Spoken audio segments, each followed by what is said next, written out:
c'est parti pour 26 km à peu près jusqu'à Ribadisso. Et aujourd'hui, ça va mieux. Ça, c'est un beau cadeau d'anniversaire.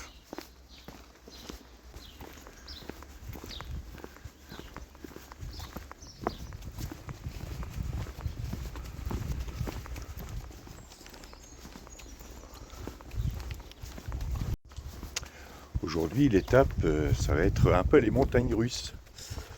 Pas de gros dénivelés, mais des dénivelés fréquents.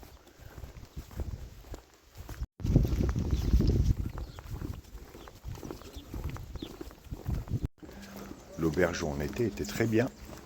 Les gens silencieux dans le dortoir, donc ça c'est toujours appréciable. Et ce matin, je me suis assis sur les marches de l'auberge et j'ai regardé toute une ribambelle de tourigrinos passer.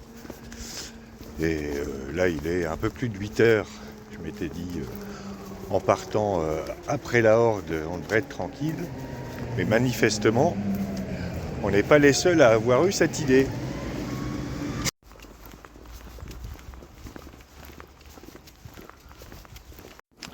Bon, il faut quand même que je me réveille un petit peu. Donc je vous retrouve tout à l'heure.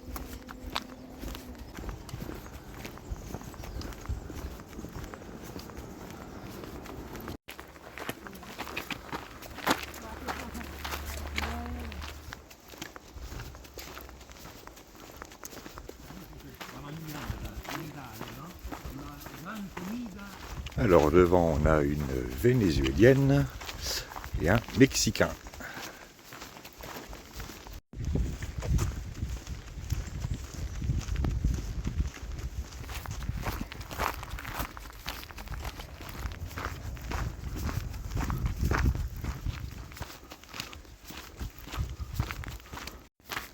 En tout cas, ce début d'étape est plaisant. Et je me demande ce que c'est que ce drapeau blanc, bleu et jaune. Je vais lui demander, enfin si je la rattrape.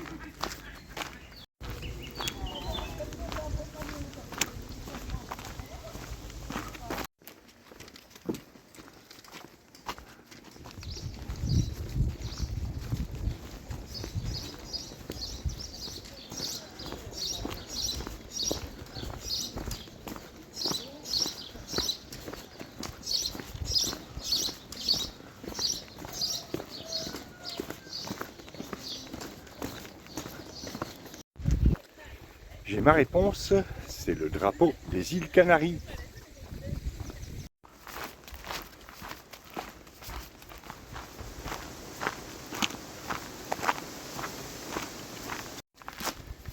Qui dit grosse descente, dit grosse montée après. Et qui dit grosse montée, dit second petit déjeuner après la grosse montée. Parce qu'on le vaut bien. Avec la gueule que t'as, c'est pas sûr que tu fasses de la pub pour des cosmétiques. Ou alors avant. Et après, ils prendront un autre mannequin.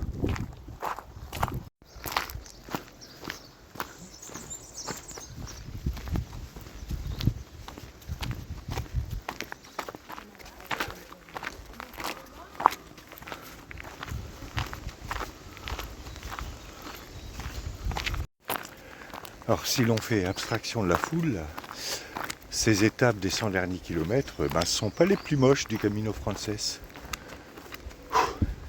À condition de partir ou très tôt, ce qui n'est pas notre cas, ou plus tard, ce qui est notre cas.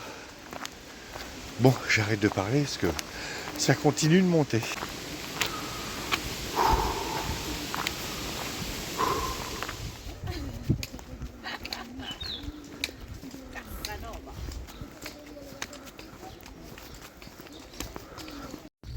Et nous traversons le village de Casanova. Un village qui séduit beaucoup les pèlerins. Elle est facile celle-là.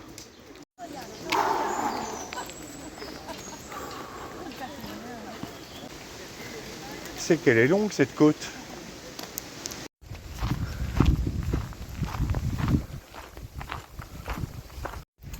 Bien, revenons avec ce concile de Vienne. Donc quelques mois avant sa tenue, le pape avec une partie de la tuerie. Eh ben, enfin, ça a quand même été une tuerie.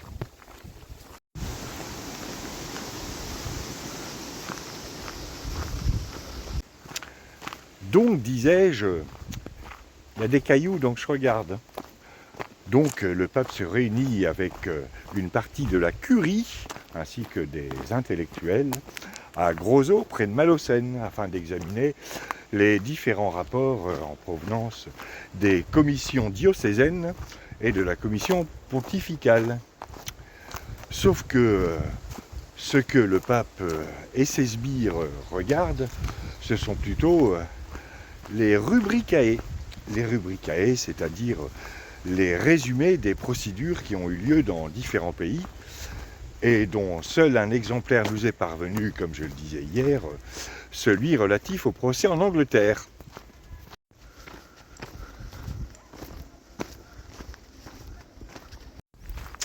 Le moins que l'on puisse dire, c'est que ces résumés ne reflètent pas la teneur exacte des auditions qui ont eu lieu. Les dépositions des Templiers qui ont protesté de leur innocence ne sont pas prises en compte dans ces résumés. Seules sont prises en compte la déposition de Gérard qui a témoigné sur les Templiers après 3 pintes de bière à la taverne du coin, alors qu'il ne fait pas partie de l'ordre, ou le témoignage de Ginette qui a entendu sa voisine dire que les Templiers étaient méchants et qu'ils faisaient des choses pas catholiques.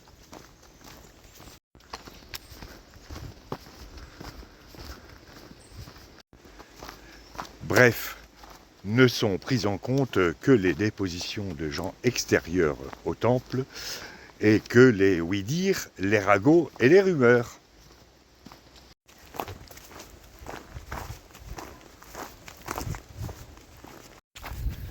Les ecclésiastiques ont pourtant accès à l'ensemble des dépositions faites dans les commissions en Europe. Ouais, mais on a messe, faut qu'on aille voir un petit producteur pour choisir le vin de messe, et puis il faut qu'on s'occupe des enfants de chœur. Et ça prend du temps.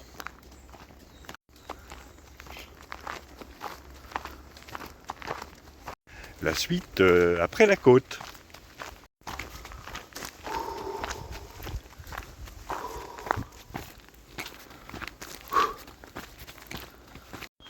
Et la suite après la pause, second petit déjeuner. Ouais, c'est l'heure.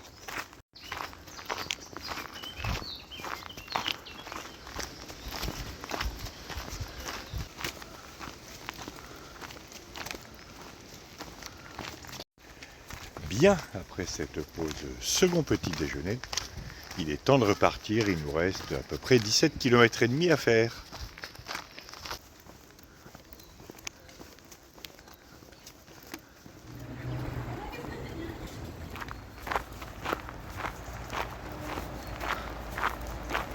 Bien, revenons avec ces pièces préliminaires versées au dossier du Concile de Vienne. Le moins qu'on puisse dire, c'est que le consigne est d'ores et déjà orienté. Je me demande si le juge de l'affaire d'Outreau s'est pas inspiré de ce procès-là.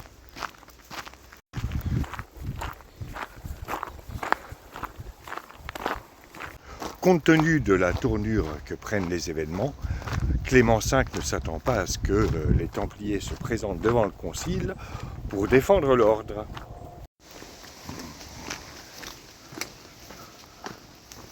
D'autant plus que le concile se déroule en France, où plane toujours l'ombre de Philippe le Bel, de Guillaume de Nogaret, de Guillaume de Clézian, et toute cette bande de joyeux drilles.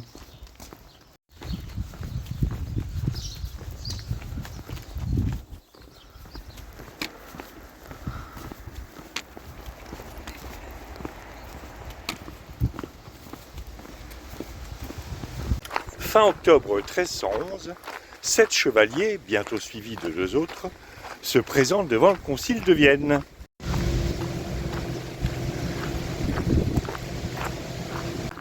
Messieurs les ecclésiastiques, votre sainteté, bonjour. On vient là pour défendre l'ordre du temple. Ah ouais. Ah bah, vu le dossier, on s'attendait pas à vous voir. Ah, faut vous reconnaître un certain courage quand même. Ah, mais le courage n'a rien à voir avec ça. Vu qu'on est innocent des crimes qu'on nous impute, eh bien, votre cour, dans sa grande sagesse, va le reconnaître dans le respect des lois de Dieu. Ouais, t'as qu'à croire. Bon, je suis désolé, messieurs les chevaliers, mais je crois que pour vous, c'est mort, vu tous les témoignages qu'on a. Ah ben, si vous voulez, on a entre 1500 et 2000 frères à Lyon et dans les environs. On peut les amener pour témoigner. Ah bon Bon. Laissez-moi 2 minutes, le temps que j'y réfléchisse. Pour rappel, le concile de Vienne ne se déroule pas à Vienne en Autriche, mais à Vienne, au sud de Lyon.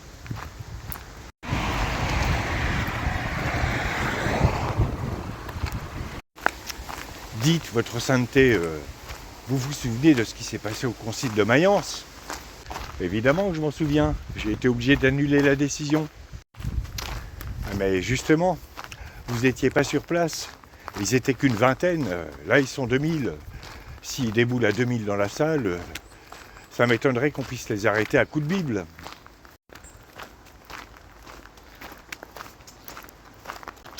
C'est sûr que c'est le mauvais plan, ça. Je vais encore me faire gronder par Philippe le Bel. Bon, on occupe ces 9 là, et puis pendant qu'on les occupe, on s'occupe des 2000 autres.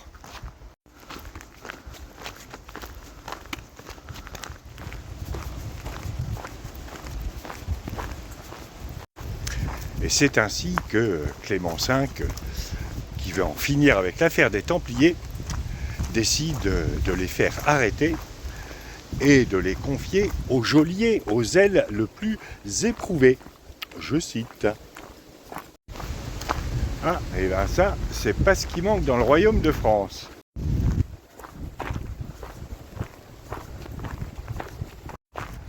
Lors de la première session, il considère que l'Assemblée est trop nombreuse et qu'il est impossible de débattre. Bon, messieurs, on se croirait dans un conseil des ministres. Comment voulez-vous qu'on bosse ?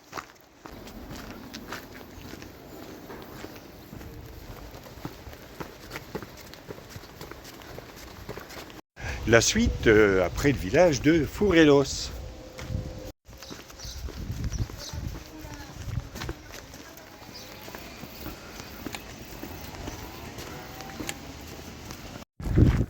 Et la suite, en fait, après Mélidée. Et nous arrivons à Mélidée. Mélidée qui est le point d'arrivée du Camino del Norte.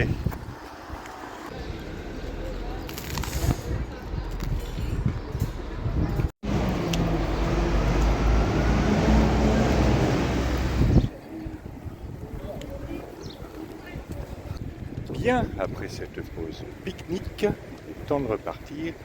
Il nous reste 11 km à faire.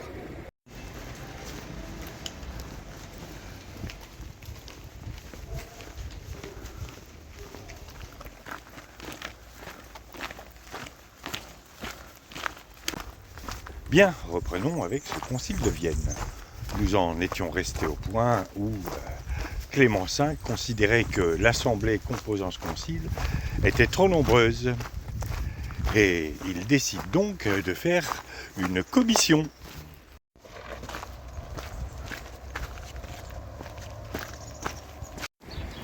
Oh ouais, super ça, bonne idée Saint-Père, une commission.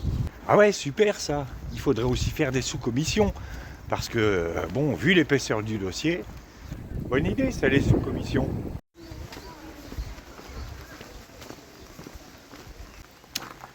Je me demande même s'il ne faudrait pas faire des groupes de travail pour alimenter les commissions. Ah mais très bonne idée ça, monseigneur. Et peut-être des sous-groupes de travail, parce que c'est quand même super compliqué comme affaire. Ah ben oui, c'est compliqué. Il faudrait peut-être mettre en place aussi un observatoire des violences templières. Ah mais absolument. Il faudrait peut-être aussi mettre en place une agence de gestion pour gérer tout le bord, toute cette magnifique organisation. Hop, hop, hop, hop, hop. messieurs les évêques, messieurs les cardinaux, messieurs les laïcs, on se calme. Je vais juste monter une commission. Laissez-moi y réfléchir.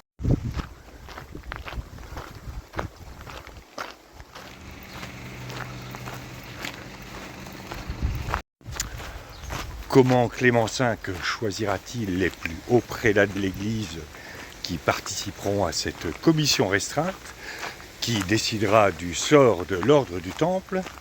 Eh bien tout ça, nous le verrons après la côte.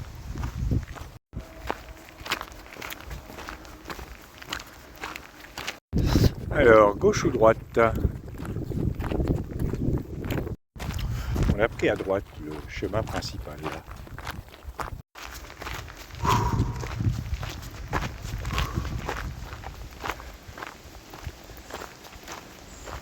Alors Saint-Père, vous avez réfléchi à la manière dont vous allez désigner les membres de la commission? Oui, on va faire ça à piouf piouf. Ce sera toi qui seras membre de la commission. Ah non, pas lui. Bon, on recommence. Ce sera toi qui seras membre de la commission.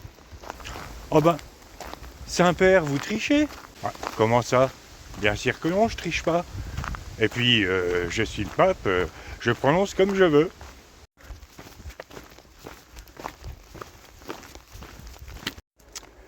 Comment cette commission va-t-elle gérer l'affaire? Eh bien, nous verrons ça après l'autre côte, qui est plus longue.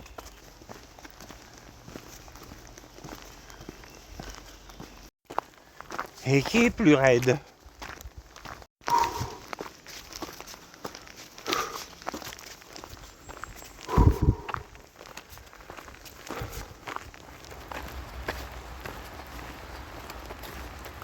Une fois que les travaux de cette commission ont débuté, on s'aperçoit vite qu'il y a un certain nombre de divergences entre Clément V et pas mal de membres de cette commission.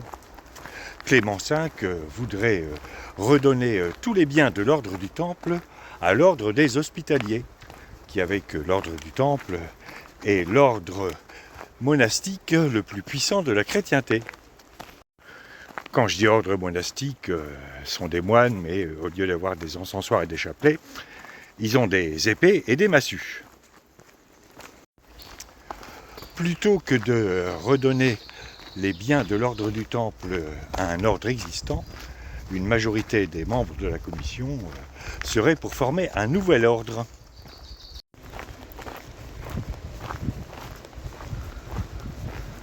Ah, et pourquoi on ne donnerait pas les biens de l'ordre du Temple au chevalier teutonique? Ah, écoutez, monseigneur Helmut, on donnera ça aux chevaliers teutoniques le jour où ils décideront d'arrêter les saucisses et le schnapps au petit déjeuner.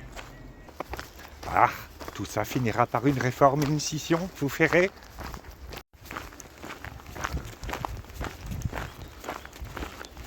Bref, malgré cette divergence d'opinion, Clément V a confiance dans la suite des débats et escompte bien que la commission condamnera l'ordre du Temple pour arriver à sa dissolution. Et pourtant, une majorité des membres de la commission, impressionnés par ce qui s'est passé quelques jours auparavant avec l'irruption des chevaliers dans la salle, est pour que les frères puissent présenter une défense. Ah ben ouais, mais si en plus les accusés doivent se défendre, si la majorité des prélats est favorable à ce que les Templiers présentent une défense, ça n'est pas le cas des prélats français. Ben ouais, on est courageux mais pas téméraire. On risque de se faire gronder par Philippe le Bel.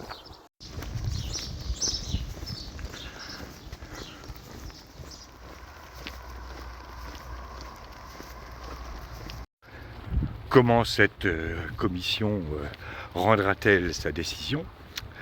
Quelle sera la réaction de Philippe le Bel? Eh bien tout ça, nous le saurons demain, parce qu'il nous reste 5 km et qu'en plus il faut que je recharge la batterie de mon téléphone. Bon, petite pause. Ça c'est une jolie treille.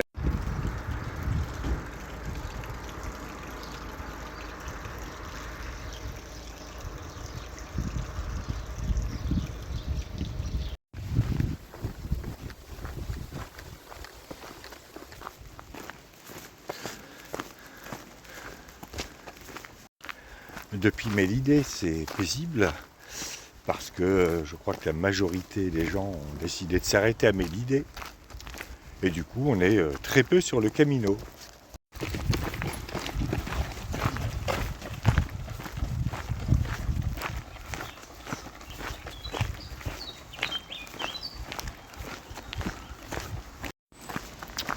Courir dans les descentes, c'est pas une si mauvaise option que ça.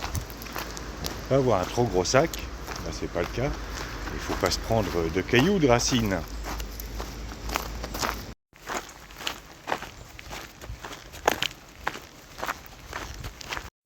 La énième côte de la journée, parce qu'aujourd'hui c'est la journée des montagnes russes.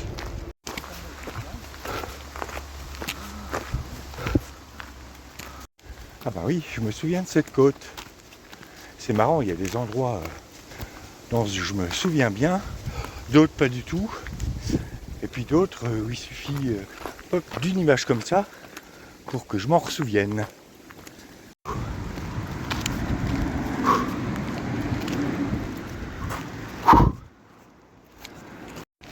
Bon, celle-là était raide.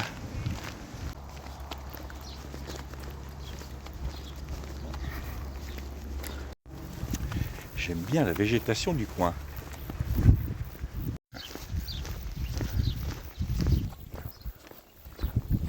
Je crois que c'est l'avant-dernière descente, avant le dernier raidillon et la dernière descente. Et mes coureuses de tout à l'heure sont derrière moi, parce que je les ai redépassées en montée.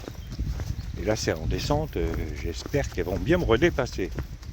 Et en courant parce que, bon, un peu de sérieux quand même. En fait, en fonction des pauses, on n'arrête pas de se passer et de se repasser. Et de se dire, je ne sais pas combien de fois, buen camino, entre les mêmes personnes.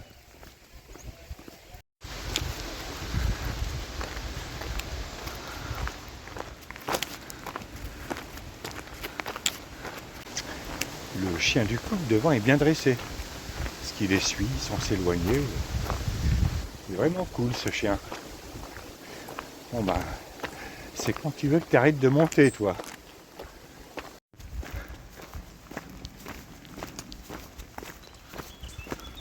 Bien, eh bien nous avons entamé notre descente sur Ribadisso. Et on doit être à peu près à 1,5 km au milieu de ce bois d'eucalyptus.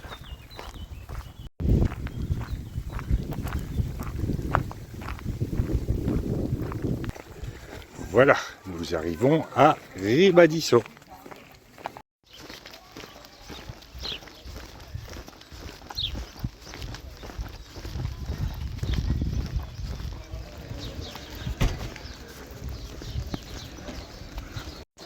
Et maintenant, direction la pension Los Caminantes.